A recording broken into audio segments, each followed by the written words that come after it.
বন্ধুরা চলো আজকে আমার দুপুরের রান্না কি হয়েছে দেখো। এটা মোচার ঘণ্ট, এটা পাট শাক করেছি কাঁঠালের দানা দিয়ে, কালো জিরে রসুন সোমবার দিয়ে একদম ভাজা, একদম শুকনো মচমচা করে করেছি।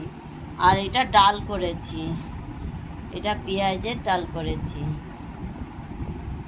দেখো এটা তোমরা খেয়ে দেখবে, খুব সুন্দর হয়েছে, খেতেও খুব ভালো।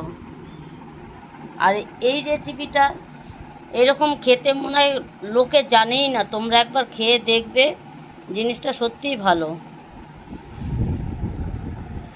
এই যে তোমার দাদাবাবু খেতে বসে পড়েছে, দেখো।